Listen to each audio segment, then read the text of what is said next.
ابراہیم جی viewers, آپ دیکھ رہے ہیں گڈ نیوز ٹی وی اور میں ہوں آپ کا ہوسٹ یوسف مدنی۔ جو آج ویڈیو میں آپ سے ویورز شیئر کروں گا یہ ہے حریم فاطمہ، جو کوہاٹ کے پی کے کا ایک شہر ہے۔ وہ مرڈر ہوا ہے، اس حوالے سے اس کا زیادتی کا معاملہ سامنے آیا تھا پہلے، اور اس کی جو پوری تفصیل ہے وہ میں آپ سے شیئر کروں گا۔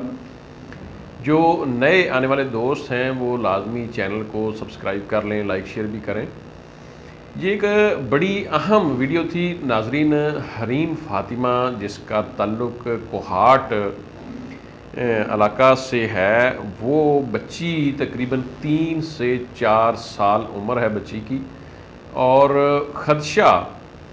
یہ تھا کہ بچی کے ساتھ ریپ ہوا ہے، زیادتی ہوئی ہے، اور اس کے بعد اس بچی کو بے دردی سے قتل کیا گیا اور گندے نالے میں اس کی میت، اس کی لاش کو ٹھکانے لگایا گیا، پھینک دیا گیا شواہد کو مٹانے کے لیے، اس کو یہ ٹھکانے لگایا گیا۔ اس کا ڈراپ سین ہوا ہے۔ اس کا ڈراپ سین اس طرح ہوا ہے کہ اب پولیس نے، ڈی پی او صاحب نے، دیگر ایسے جو ہمارے پولیس کے ذمہ داران ہیں، بڑے افسران ہیں، انہوں نے باقاعدہ ایک پریس ریلیز، پریس کانفرنس کی ہے کہ بچی کا جو ریپ ہونے کے مطلب شواہد تھے وہ تو ہمیں پہلے ہی نہیں ملے، لیکن اب چونکہ وہ ساری بات کنفرم ہو چکی ہے کہ ہم نے ڈی این اے ٹیسٹ کو کروانے کے بعد پھر اس کی تصدیق کے لیے کسی اور ادارے کے پاس بھیجا، خیبر یونیورسٹی، تو بچی کے ساتھ ریپ کے شواہد نہیں ملے۔ اسی طرح پوسٹ مارٹم میں بھی شواہد جو تھے ریپ کے وہ نہیں ملے، لیکن پھر بھی دل نہیں مان رہا تھا کہ اتنی چھوٹی سی بچی کو کوئی کیسے قتل کر سکتا ہے، مار سکتا ہے، کوئی ایسا ہی کوئی جنونی شخص ہے جس نے ریپ کیا، زیادتی کی اور بچی کو قتل کیا۔ بہرحال ہوا یہ جناب کہ حریم کا ایک چچا ہیں، ان کے والد سے چھوٹے ہیں، ان کے ساتھ ایک خاتون جس کو طلاق ہوئی تھی، وہ ان کے گھر میں ہی کام کاج بھی کرتی تھی، پڑوسن بھی تھی، گلی میں ہی رہتے تھے۔ وہ خاتون ان کے گھر میں ہی اکثر رہتی تھی، بچی کے ساتھ اس کا بڑا پیار تھا اور ان کے گھر میں رہتی تھی، اور اس کا بچی کو اس نے گھر سے باہر لے جانا، چیز دلا لانی۔ اور یہ جو حریم بچی ہے یہ گھر سے نکلتی ہی نہیں تھی، یعنی جوائنٹ فیملی تھی، یہ دادا گھر میں تھے، باقی لوگ گھر میں تھے، چچا تھا۔ وہ جو خاتون تھی طلاق یافتہ، اس کا کوئی ذہنی پرابلم بھی پولیس نے بتایا ہے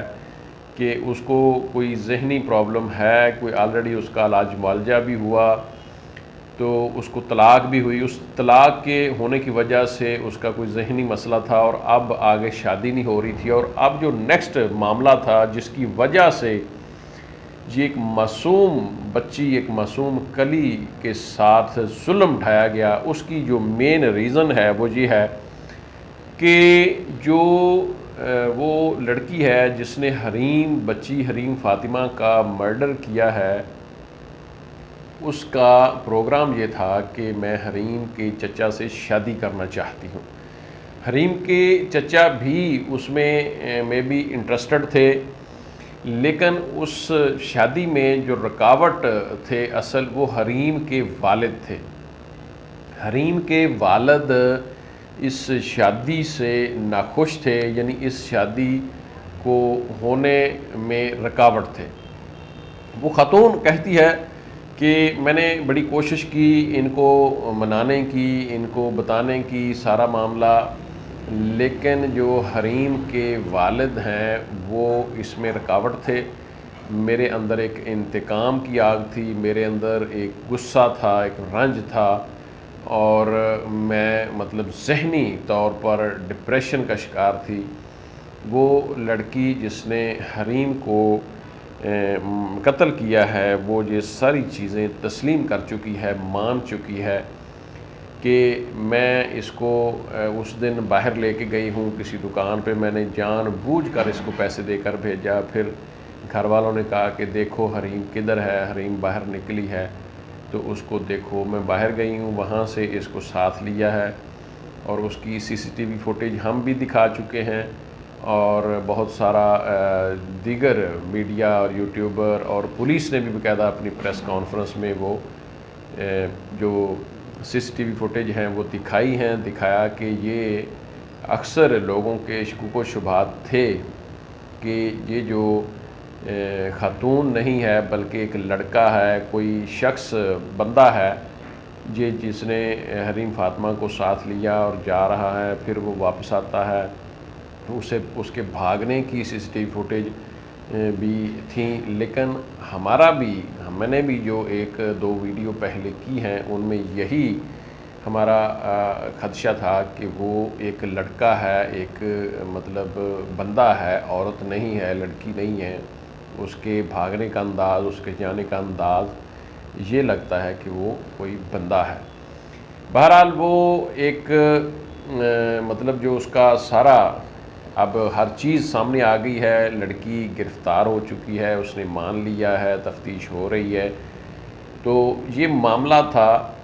اصل میں شادی کا، یعنی حریم کی وہ حریم کے چچا سے وہ لڑکی شادی کرنا چاہتی تھی، خود وہ طلاق یافتہ تھی، تو یہ اس کے جو والد تھے حریم کے وہ شادی میں رکاوٹ تھے۔ تو بہرحال یہ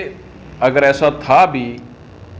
تو اس کے باوجود یہ ایک بہت ہی گھناؤنا جرم ہے اور بہت ظالمانہ فعل ہے کہ ایک معصوم بچی کی جان لینا ایک بہت بڑا اقدام ہے،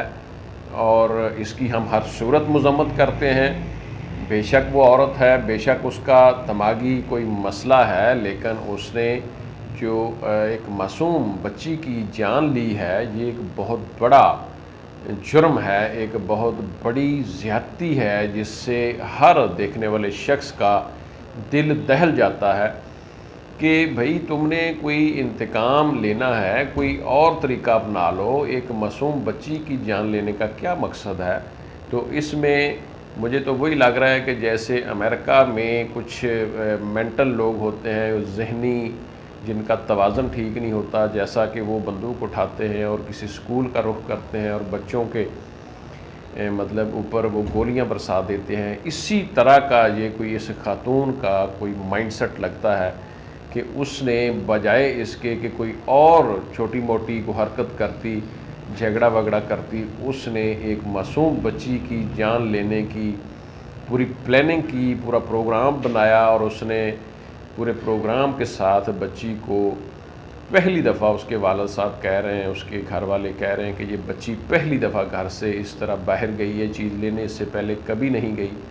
تو وہ بچی کو اسی نے پلاننگ کے ذریعے نکالا اور وہ لے کر گئی دور، اور وہاں اس کا گلا دبا کر، اس کا ناک دبا کر، اس کا سانس بند کیا، پھول جیسی بچی سی چھوٹی چھوٹی سی، اس کا گلا دبا کر، اس کا سانس دبا کر اس کی جو ہے وہ جان نکالی، اس کو مرڈر کیا، اور پھر وہ گندے نالے میں وہاں اس کی میت کو پھینک دیا۔ جی بہت ایک گھناؤنی اور ایک ظالمانہ سوچ تھی اس کے ذہن میں جو کہ اس نے بدلہ لیا۔ بہرحال ہم اس کی مذمت کرتے ہیں، پولیس سے ہم یہ توقع رکھتے ہیں کہ وہ اچھے طریقے سے اس کی انکوائری کرے گی اور اس کا چلان پیش کرے گی، عدالت اس خاتون کو یقیناً سزائے موت دے گی، اور ہم اپنے والدین سے بھی یہ ریکویسٹ کرتے ہیں کہ اپنے بچوں کا، اپنی بچیوں کا، خاص طور پر چھوٹے بچیوں کا خیال رکھیں، اور ان کے اوپر ایسے جو عناصر ہیں گھناؤنے قسم کے محلے میں، علاقے میں، ان کے اوپر نظر رکھیں۔ آپ دیکھ رہے تھے گڈ نیوز TV۔ اللہ حافظ۔